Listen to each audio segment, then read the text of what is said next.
أعوذ بالله من الشيطان الرجيم بسم الله الرحمن الرحيم واعبدوا الله ولا تشركوا به شيئا وبالوالدين إحسانا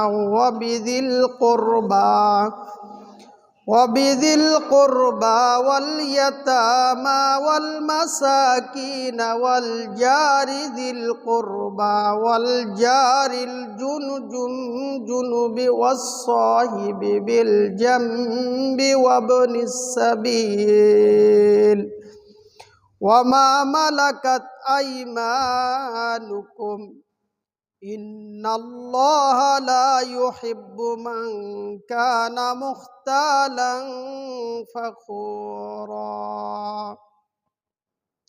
عن ابن عمر رضي الله عنهما قال رسول الله صلى الله عليه وسلم ما زال جبريل يوصيني بالجار حتى ظننت أنه سيورثه. متفق عليه.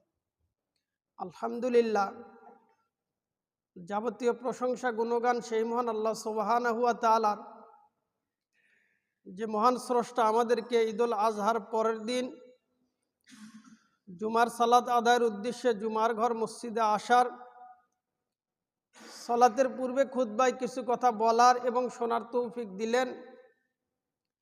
সেই মহান স্রষ্টার শুকরিয়া বলি আলহামদুলিল্লাহ।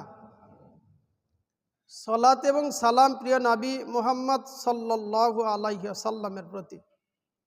প্রিয় উপস্থিতি, আমি খুতবায় সূরা নিসায়ের 36 নম্বর আয়াত এবং বুখারী মুসলিমে বর্ণিত একটি হাদিস উপস্থাপন করেছি। উল্লিখিত আয়াত এবং হাদিস নিয়ে আমার আলোচ্য বিষয় বর্তমান সময়ের দিক তাকিয়ে প্রতিবেশীর হক বা অধিকার, পাশাপাশি কুরবানি হয়েছে, কুরবানির গোশত নিয়ে কিছু কথা ইনশাআল্লাহ। আল্লাহ সুবহানাহু ওয়া তাআলা কুরবানির গোশত আমাদেরকে খেতে বলেছেন।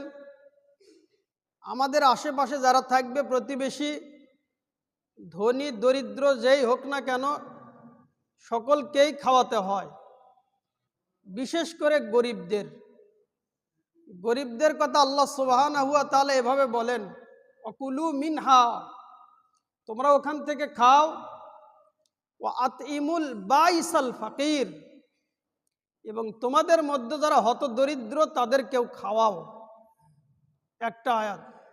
অন্য আয়াত আল্লাহ সুবহানাহু ওয়া তাআলা বলেন, ওয়া আতইমুল কানিয়া ওয়াল মুতার, তোমরা নিজেরা খাবে এবং তোমরা গরিবদেরকে খাওয়াবে। এই আয়াতে আল্লাহ সুবহানাহু ওয়া তাআলা গরিবদেরকে দুই অংশে ভাগ করেছেন। এক, আল্লাহ বলেছেন আল কানিয়া, দুই ওয়াল মুতার। আল কানিয়া শব্দের অর্থ হলো যারা চায় না, এমন গরিব, আত্মমর্যাদা সম্পন্ন গরিব, যারা যদিও গরিব কিন্তু মানুষের কাছে হাত পাতায় না, মানুষের সামনে তাদের প্রয়োজনীয় কথা বলে না। এই রকম ব্যক্তিদের সম্পর্কে আল্লাহ বলেন আতইমুল কানিয়া, যে চায় না তাকেও খাওয়াও, ওয়াল মুতার, এবং যে চায় তাকেও খাওয়াও। তাহলে এক আয়াতে আল্লাহ বললেন গরিবদেরকে খাওয়াও, অন্য আয়াতে আরো স্পষ্ট করলেন যেই গরিব চায় এবং যে গরিব চায় না উভয়কে খাওয়াও। যারা মানুষের দ্বারে দ্বারে হাত পাতায়, ভিক্ষা করে খায়, যাদের প্রয়োজন তারা ভিক্ষা করতে পারে, কারণ সায়েলকে আল্লাহ সুবহানাহু ওয়া তাআলা ধমক দিতে নিষেধ করেছেন। ওয়া আম্মা সাইলা ফালা তানহার, হে নবী, আপনি সায়েলদেরকে কখনো ধমক দিয়ে কথা বলবেন না। যদি সম্ভব হয় দান করবেন, বিশেষ করে যদি তারা আল্লাহর নামে চায় তাহলে দান করা জরুরি যতদূর সম্ভব। ভিক্ষুকদের ভাগ করতে গেলে দেখা যায় কিছু ভিক্ষুক আছে অভাবের আর কিছু ভিক্ষুক আছে স্বভাবের। কিছু ভিক্ষুকের অভাব, যাদের প্রয়োজন, কিন্তু এদের পাশাপাশি এক শ্রেণীর ভিক্ষুক যাদের স্বভাব, যাদের অভাব নেই, তারা ভিক্ষা করে লক্ষ টাকা ইনকাম করে, এটা তাদের অভ্যাস। তার কারণ শ্রম দিতে হয় না বেশি, মানুষের দ্বারে হাত পাতলেই পাওয়া যায়। তো যারা এরকম পরিস্থিতি হবে যে তাদের ভিক্ষা করার প্রয়োজন নাই কিন্তু ভিক্ষা করে, কিয়ামতের দিন তাদের পরিস্থিতি হবে এমন যে তাদের চেহারায় কোনো গোস্ত থাকবে না, কঙ্কাল হয়ে তারা উঠবে চেহারার দিক থেকে। তাহলে ভিক্ষুকদের এখানে সতর্ক হওয়া উচিত, সাবধান হওয়া উচিত যে আমি মানুষের দ্বারা যে হাত পাতাই, মানুষের কাছে চাই, এখানে সতর্ক সাবধান। প্রয়োজনে চাবে, যদি প্রয়োজন না হয় তাহলে চাবে না। তাহলে আল্লাহ সুবহানাহু ওয়া তাআলা বলেছেন যারা চায় এবং যারা চায় না উভয়কে তোমরা খাওয়াও। তাহলে কুরবানির গোশত কিভাবে খাওয়াবো, আমাদের আশেপাশে যারা প্রতিবেশী তাদের সাথে কি রকম আচরণ করব, এই মর্মে দ্বিতীয় খুতবায় আলোচনা নিয়ে আসবো ইনশাআল্লাহ। এখন আলোচনা করব প্রতিবেশীর হক ব্যাপকভাবে, শুধু কুরবানির গোশত দিয়ে কথা নয়, সারা বছর তাদের হক কেমন, এই নিয়ে কিছু কথা। আল্লাহ সুবহানাহু ওয়া তাআলা সূরা নিসার 36 নম্বর আয়াতের মধ্যে বলেন, ওয়াবুদুল্লাহ ওয়ালা তুশরিকু বিহি শাইআ, তোমরা এক আল্লাহর ইবাদত করো আর আল্লাহর ইবাদতে কাউকে অংশীদার স্থাপন করো না, আল্লাহর সাথে শিরক করো না, আল্লাহর ইবাদত করো একনিষ্ঠভাবে। এরপরে আল্লাহ বলেন ওয়াবিল ওয়ালিদাইনি ইহসানা, আর তোমাদের পিতামাতার সাথে সুন্দরতম আচরণ করো। আল্লাহ সুবহানাহু ওয়া তাআলার পরে আল্লাহ একাধিক জায়গায় উল্লেখ করেছেন বাবা মার কথা। সুতরাং আমার প্রতিবেশী, আমার নিকটাত্মীয়ের মধ্যে সবচাইতে কাছের মানুষ হলো আমার বাবা মা, এরপরে পর্যায়ক্রমে ভাই বোন, আমার চাচা, আমার অন্য প্রতিবেশী, আগে বাবা মা। আল্লাহ সুবহানাহু ওয়া তাআলা বলেন ওয়াবিদিল কুরবা ওয়াল ইয়াতামা ওয়াল মাসাকিন, তোমরা আরো ইহসান করো তোমাদের যারা নিকটবর্তী তাদের, ইয়তীম, যারা মিসকিন।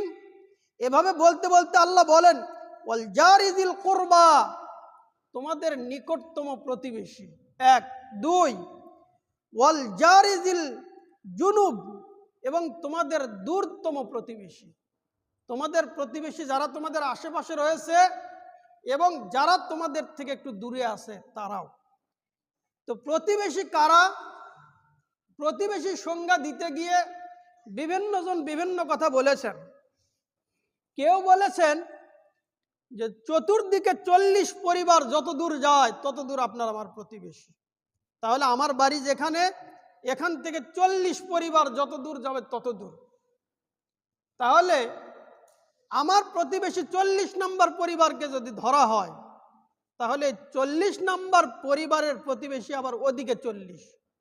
একদিকে যদি কল্পনা করা হয়, ধরেন পূর্ব দিকে কল্পনা করলাম যে এখান থেকে পূর্ব দিকে 40তম পরিবার পর্যন্ত আমার প্রতিবেশী, তাহলে ওই 40তম পরিবারের প্রতিবেশী আবার পূর্ব দিকে আরো 40। পরোক্ষভাবে বোঝা যায় যে আমরা একজন আরেকজনের সাথে শিকলের মতো প্রতিবেশী, চেনের মতো প্রতিবেশী। 40তম পরিবারে গেলাম, ওখান থেকে আবার আরেকটা চেনের শিকল ওখান থেকে চলা শুরু হলো। পরোক্ষভাবে বোঝা যায় পুরো বিশ্বই আমাদের প্রতিবেশী। তাই তো মুসলিমদের ভিন্ন দেশেও আক্রান্ত হলে আমাদের ব্যথা লাগে। রাসূল সাল্লাল্লাহু আলাইহি সাল্লাম এভাবে বলেছেন, আল মুসলিমুন কাল বুনিয়ান, মুসলিমরা একটা দেহের মতো, একটা বিল্ডিং এর মতো, একটা শরীরের মতো। এক অঙ্গ ব্যথিত হলে পুরো অঙ্গ ব্যথিত হয়। আমার পায়ে যদি কাঁটা লেগে যায় তো মাথায় এর ব্যথা অনুভব হয়, আমার হাতে যদি ব্যথা অনুভব হয় তো পুরো শরীরে এই ব্যথা অনুভব করে। তো মুসলিমরা এভাবে। তাহলে আমাদের প্রতিবেশী নিকটতম যারা রয়েছে তারাও, যারা দূরে রয়েছে তারাও। আল্লাহ সুবহানাহু ওয়া তাআলা তাদের সাথে সদাচরণমূলক আচরণ করতে আদেশ করেছেন। প্রথমে আল্লাহর ইবাদত, এরপরে আল্লাহ ইহসান করতে বলেছেন, ভালো ব্যবহার করতে বলেছেন, সুন্দরতম ব্যবহার করতে বলেছেন। কাদের সাথে? তাদের সর্বপ্রথম নিজের বাবা মা। তো আমাদের তো বাবা মার সাথেই সুসম্পর্ক নাই। ভাইয়ের সাথে থাকে কিভাবে? চাচার সাথে থাকে কিভাবে, প্রতিবেশীর সাথে থাকে কিভাবে। যদিও বা খুতবা শুনলে মনে হতে পারে যে এগুলো আজগবি গল্প, এগুলো কি আর জীবনে বাস্তবায়ন করা সম্ভব? কিন্তু খেয়াল রাখতে হবে যে আমার জীবনে বাস্তবায়ন হচ্ছে না, হাদিস শোনার পরে মনে হচ্ছে এগুলো পালন করা সম্ভব নয়, তাহলে বুঝতে হবে হাদিস কোরআন আপন জায়গায় ঠিক, আপনার আমার সমস্যা। তো আপনার আমার চিকিৎসা করতে হবে যে আমার সাথে তার হয় না কেন, কি সমস্যা, কিসের দ্বন্দ্ব, এভাবে সমস্যার সমাধান করতে হবে। আর সমাজ তো এটা চায় না। সমাজ চায় কি, যে কারো যদি দ্বন্দ্ব লেগে যায়, ভাই ভাইয়ের দ্বন্দ্ব, তো প্রতিবেশী ওখানে এসে আগুন লাগলে এরপরে ফু দেয়, কেউ আবার কেরোসিনের তেল দেয়, কেউ আবার ডিজেল দেয়, কেন? যাতে আগুন নেভে। আগুন নেভে না, আগুন আরো জ্বলে। এভাবে প্রতিবেশীর মধ্যে দ্বন্দ্ব চলছে, ছেলে মেয়ে বাবা মা এভাবে দ্বন্দ্ব চলছে, এমনকি স্বামী স্ত্রীর মধ্যে দ্বন্দ্ব চলছে, এভাবে দ্বন্দ্ব চলছে। পারিবারিকভাবে সামাজিকভাবে সম্পর্ক বহু দূরের কথা। কিন্তু এখান থেকে আমাদেরকে উঠে আসতে হবে, তা না হলে পরিস্থিতি অত্যন্ত জটিল, অত্যন্ত কঠিন। আবু যর গিফারি রাদিয়াল্লাহু আনহু বলেন যে আমার বন্ধু নবী মুহাম্মদ সাল্লাল্লাহু আলাইহি সাল্লাম আমাকে ওসিয়ত করেছেন। তিনি আমাকে ওসিয়ত করে বলেন, ইযা তাবাক্তাল মারাকা, হে আবু যর, তুমি যখন ঝোল জাতীয় কিছু রান্না করবে, তরকারি রান্না করবে, যেই তরকারি ঝোলযুক্ত হয়, ফাকসির মা আহা, তাহলে ওই তরকারিতে তুমি পানি বাড়িয়ে দাও। ঝোল জাতীয় তরকারি রান্না করবে, তো এই তরকারিতে ঝোল বাড়াবে, পানির পরিমাণ বেশি করে দাও। কেন? সুম্মানজুর আহলা বাইতিম মিন জিরানিক, এরপর তুমি তোমার প্রতিবেশীর দিক খেয়াল করবে, তোমার আশেপাশে যারা রয়েছে। গোস্ত রান্না হচ্ছে, তো গোস্তে এবার ঝোল বেশি, কেন? আমাকে প্রতিবেশীকে দেখতে হবে। রাসূল সাল্লাল্লাহু আলাইহি সাল্লাম বলেন, আসিবহুম মিনহা বিমারুফ, এরপরে ওই ঝোলযুক্ত তরকারি থেকে প্রতিবেশীর কাছে পৌঁছাও। এই হাদিস একজন ঠাট্টা করে বলেছিলেন যে রাসূল সাল্লাল্লাহু আলাইহি সাল্লাম ঝোল বাড়াতে বলেছেন, তার মানে প্রতিবেশীকে ঝোল দাও, গোস্ত দিও না। না, এটা না, এগুলো তো ঠাট্টা, এগুলো ঠাট্টা করা যাবে না। ঝোল বাড়াতে হবে, যতটুকু সম্ভব পৌঁছাতে হবে। এখন আমাদের সমাজের দিকে লক্ষ্য করলে দেখা যায় গরিব ধনী একাকার। অনেক সময় গরিবের ঘরে গোস্ত রান্না হয়, ধনীর ঘরেও গোস্ত রান্না হয় না। বিশেষ করে যারা জমি চাষ করেন, কৃষি কাজ করেন, তারা তো আগে দেখেছি বৎসরে শুধু কুরবানি ছাড়া আর গরুর গোস্ত চোখে দেখা যায়নি। কেন? ওই জমিতে ধান করে, ধান বিক্রি করে গোস্ত খাবে, এটা কল্পনার বাহিরে। 1 মণ ধান বিক্রি করে 1-1.5 কেজি গোস্ত কিনবে, এটা কৃষকের দ্বারা সম্ভব হয় না। কিন্তু অটো চালক, রিক্সা চালকের দ্বারা এটা সম্ভব। দিনে 1000 টাকা ইনকাম করে, সেখান থেকে 1 কেজি গোস্ত নিয়ে আসে, দেখবেন প্রায় সময় গোস্ত খায়। তার মানে ধনী গরিবকে দেবে এটা নয়, বরং প্রতিবেশী প্রতিবেশীকে দেবে, গরিব ধনীকে দিতে পারে। এখন যদি কোনো ধনী ঠাট্টা করে যে গরিব আমার বাড়িতে এত অল্প পরিমাণ দেয়, এটা থেকে আমার পরিবার চলে না, এই ঠাট্টা নয়, বরং আন্তরিকতা। আবু যর গিফারি রাদিয়াল্লাহু আনহু থেকে বর্ণিত অন্য হাদিসে রাসূল সাল্লাল্লাহু আলাইহি সাল্লাম বলেন, ইয়া আবু যর, হে আবু যর, ইযা তাবাক্তাল মারাকা, যখন তুমি ঝোল জাতীয় তরকারি রান্না করবে, ফাকসির মাহা ওয়া তাহাদ জিরানাক, তুমি তরকারিতে পানি বৃদ্ধি করে দাও, যাতে করে এর মাধ্যমে প্রতিবেশীর কাছে কিছু পৌঁছানো সম্ভব হয়। তাহলে এটা সারা বছরের আমল, কুরবানির সময় তো বিশেষ আমল। আব্দুল্লাহ ইবনে ওমর রাদিয়াল্লাহু আনহু থেকে বর্ণিত, তিনি বলেন যে রাসূল সাল্লাল্লাহু আলাইহি সাল্লাম বলেছেন, মা জালা জিবরিল ইউসিনি বিল জার, জিবরিল আলাইহিস সালাম আমাকে প্রতিবেশী সম্পর্কে ওসিয়ত করতে লাগলেন। জিবরিল আলাইহিস সালাম প্রতিবেশীর সম্পর্কে আমার কাছে এতবার নিয়ে আসলেন প্রতিবেশীর কথা, এতবার বললেন, মা জালা জিবরিল, জিবরিল আলাইহিস সালাম আমার কাছে আসতেন আর প্রতিবেশী সম্পর্কে ওসিয়ত করতেন। তো রাসূল সাল্লাল্লাহু আলাইহি সাল্লাম বলেন, হাত্তা যালানতু আন্নাহু সাইয়ুরিসা, আমার ধারণা হলো যে জিবরিল আলাইহিস সালাম না জানি প্রতিবেশীকে কখন আমার সম্পদের ওয়ারিশ বানিয়ে দেন। তো সম্পদের ওয়ারিশ কারা হয়? যাদের সাথে রক্তের সম্পর্ক রয়েছে। একজন ব্যক্তি মারা যাবে, তো তার ছেলে মেয়ে সম্পদ পাবে, তার স্ত্রী সম্পদ পাবে, বাবা সম্পদ পাবে পরিস্থিতিতে, অন্যান্য যারা অধিকারী রয়েছে তারা সম্পদ পাবে, কিন্তু প্রতিবেশী তার সম্পদ পায় না। প্রতিবেশী পাবে তার ভালোবাসা, তার সহযোগিতা। কিন্তু রাসূল সাল্লাল্লাহু আলাইহি সাল্লাম বলেন, জিবরিল আলাইহিস সালাম আমার কাছে প্রতিবেশীর কথা এতবার বললেন, এমন ওসিয়ত করলেন, আমার কাছে মনে হলো যে তিনি না জানি কখন আমাকে বলেন যে প্রতিবেশী আপনার ওয়ারিশ, আপনার পরিত্যক্ত সম্পদের ওয়ারিশ বানিয়ে দেবেন। এরকম আমার ধারণা হলো। তাহলে প্রতিবেশীর গুরুত্ব কত, তাদের মান মর্যাদা কত। এর আগেও এ হাদিস বলা হয়েছে যে কেউ যদি সৌভাগ্যের সাথে জীবনযাপন করতে চায় তাহলে তার 4টি বিষয় জরুরি। 1, প্রশস্ত বাড়ি। 2, ভালো প্রতিবেশী। 3, ভালো স্ত্রী। 4, ভালো যানবাহন, প্রশস্ত যানবাহন। এই 4টি বিষয় আছে যার, তার সৌভাগ্য। তাহলে 1, বাড়ি প্রশস্ত হতে হবে, বড় বাড়ি, যেখানে অনায়াসে অবস্থান করা যায়, রাস্তাঘাটে নয়, দোকানপাটে নয়, অতিরিক্ত আড্ডা দিয়ে সময় নষ্ট করা নয়, আমি আমার পরিবার ছেলে মেয়ের সাথে সময় দেই, তাহলে পরিবার হবে প্রশস্ত, অধিকাংশ সময় আমার পরিবারে অতিবাহিত হবে। 1, 2, ভালো স্ত্রী। 3, ভালো যানবাহন। 4, ভালো প্রতিবেশী। ভালো প্রতিবেশী হতে হয়, তা না হলে শান্তিতে বসবাস করা যায় না। প্রতিবেশী যদি সমস্যা করে তাহলে আপনি যাবেন কোথায়? চতুর্দিক থেকে যদি প্রতিবেশী আপনাকে ধরে বসে তাহলে আপনি স্বাভাবিক জীবনযাপন করবেন কিভাবে? এটা তো সবাইকে ছাড় দিতে হয়। প্রত্যেক প্রতিবেশীকে এভাবেই কল্পনা, এভাবে চিন্তা নিয়ে চলতে হয় যে আমার দ্বারা কেউ যেন কষ্টে পতিত না হয়। এটা সবারই চিন্তা খেয়াল থাকতে হবে। গরিব ধনী দিয়ে কথা নয়, সবাইকে এই পদক্ষেপ নিতে হয় যে আমার দ্বারা কেউ যেন কষ্টের সম্মুখীন না হয়। কেন? প্রতিবেশীর মান মর্যাদা আল্লাহ সুবহানাহু ওয়া তাআলা দিয়েছেন। আল্লাহ বলেছেন, তুমি তোমার নিকটবর্তী প্রতিবেশী, তোমার দূর প্রতিবেশী যারাই হোক তাদের সাথে তুমি সুন্দরতম আচরণ করো। আর রাসূল সাল্লাল্লাহু আলাইহি সাল্লাম বলেন, জিবরিল আলাইহিস সালাম আমাকে এমন ভাবে বললেন, আমার মনে হলো যে তিনি আমাকে প্রতিবেশীর ওয়ারিশ বানিয়ে দেবেন।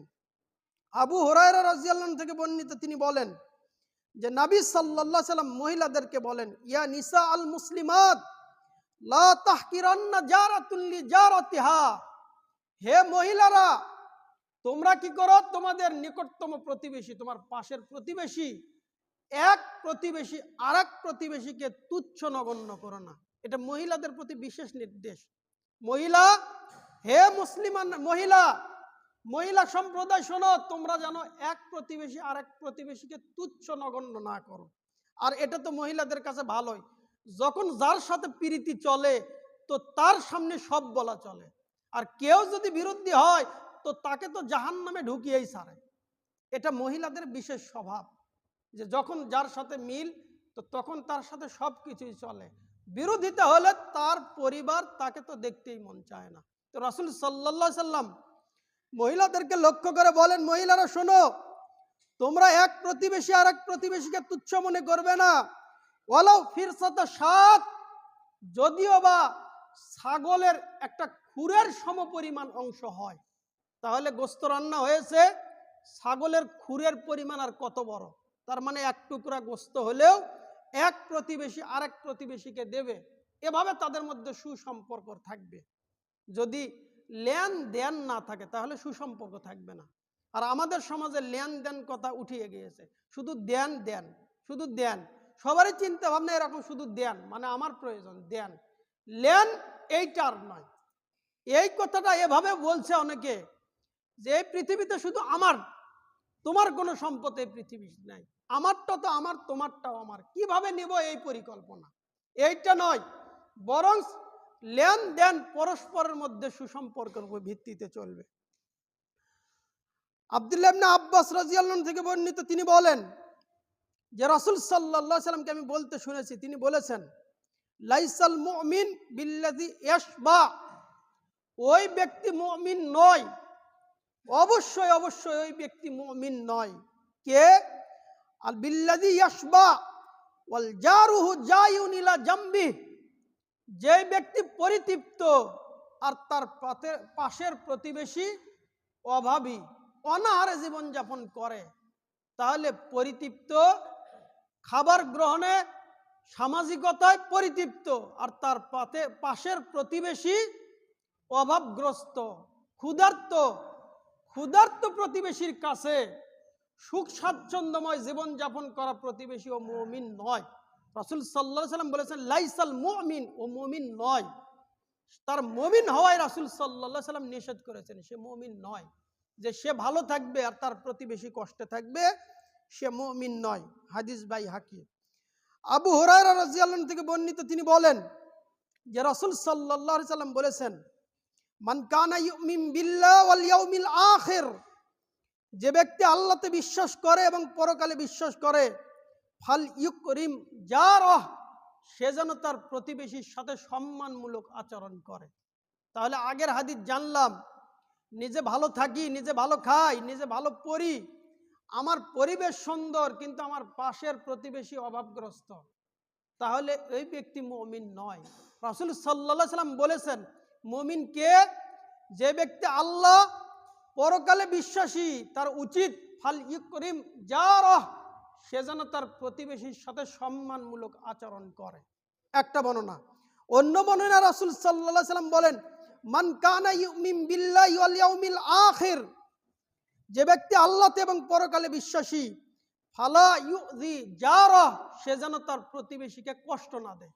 তাহলে হাদিস দুই দিক থেকে, এক, প্রতিবেশীকে সম্মান করা, দুই, প্রতিবেশীকে কষ্ট না দেওয়া।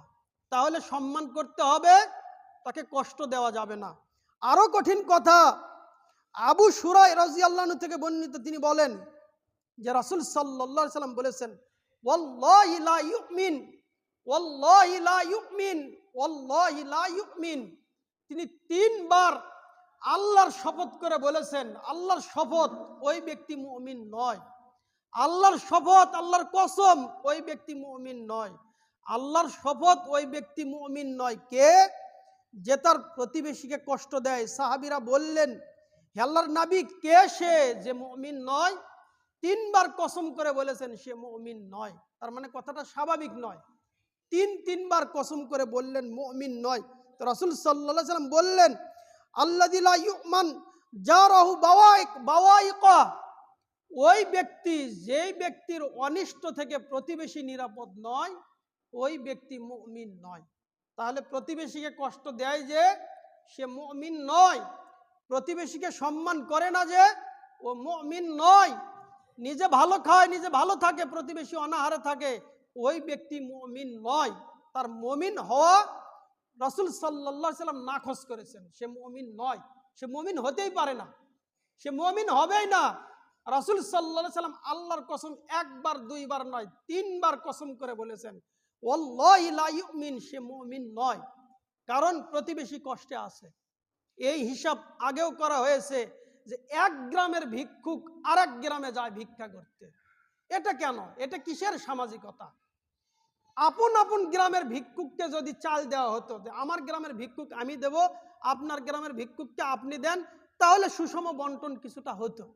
তো আমার গ্রামের ভিক্ষুক আপনার গ্রামে, আপনার গ্রামের ভিক্ষুক আমার গ্রামে, ও চালের ব্যাগ কাঁধে করে নিয়ে সারাটা দিন ঘোরাফেরা করে। এটা একটা তার অভ্যাসে পরিণত হয়েছে। আর মানুষের দরবারে গিয়ে, মানুষের দ্বারে দ্বারে গিয়ে বারবার হাত পাতাচ্ছে, এটা তো একটা নির্লজ্জের কাজ। রাসূল সাল্লাল্লাহু আলাইহি ওয়াসাল্লাম বলেন পূর্ববর্তী যত নবী রাসূলকে আল্লাহ সুবহানাহু ওয়া তাআলা পাঠিয়েছিলেন, সকলের কাছেই একটা কথা ছিল, ইনলাম তাস্তাহি ফাসনা মাশিতা, যদি তোমার লজ্জা না থাকে তাহলে তুমি সব করতে পারবে। যদি লজ্জা না থাকে তাহলে ওই ব্যক্তির দ্বারা সব কিছু করা সম্ভব। কেন লজ্জা নাই? তো মানুষের কাছে হাত পাতানো এটা লজ্জাহীনতার পরিচয়। শুরুতেই বলেছি, কিছু ভিক্ষুক আছে যাদের অভাব, কিছু ভিক্ষুক আছে যাদের স্বভাব, তারা স্বভাবে ভিক্ষা করে। কেন?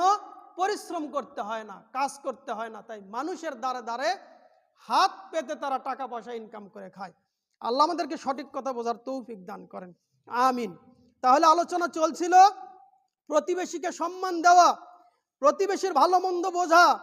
আরো কঠিন কথা, আবু হুরায়রা রাদিয়াল্লাহু আনহু বলেন যে রাসূল সাল্লাল্লাহু আলাইহি ওয়াসাল্লাম বলেছেন লা ইয়াদখুলুল জান্নাহ, ওই ব্যক্তি জান্নাতে প্রবেশ করবে না, মাল্লা ইয়ামানু জারাহু বাওয়াকিয়া, ওই ব্যক্তি জান্নাতে যাবে না যেই ব্যক্তির অনিষ্ট থেকে প্রতিবেশী নিরাপদ নয়।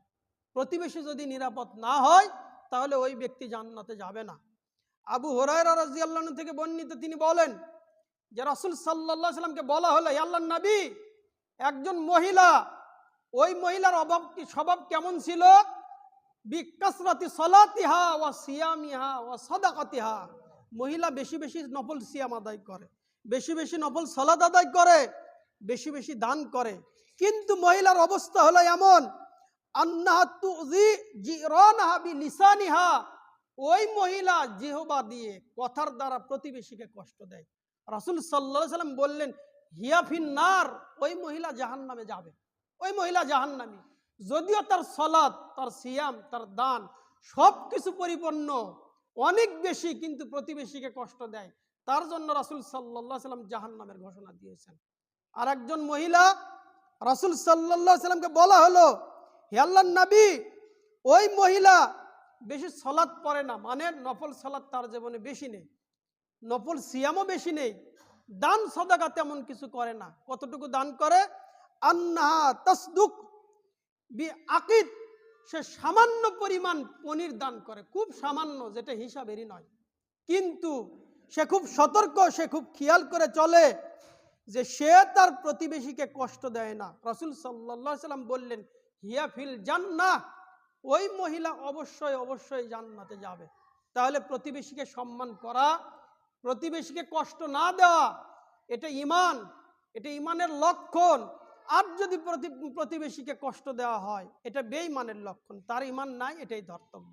আল্লাহ আমাদেরকে প্রতিবেশীর মান মর্যাদা বুঝে ভালো প্রতিবেশী আমাদেরকেও গ্রহণ করেন, আর আমাদের আশেপাশে যারা রয়েছে তারাও যেন আমাদের ভালো প্রতিবেশী হন। আল্লাহ আমাদেরকে এরকম প্রতিবেশী দান করেন, আমিন। আল্লাহ আমাদের ভুল ত্রুটি ক্ষমা করে দিয়ে আমাদের সকলকে ভালো প্রতিবেশী হয়ে আমরা যেন ভালো সমাজ গঠন করতে পারি, সে তৌফিক দান করেন, আমিন।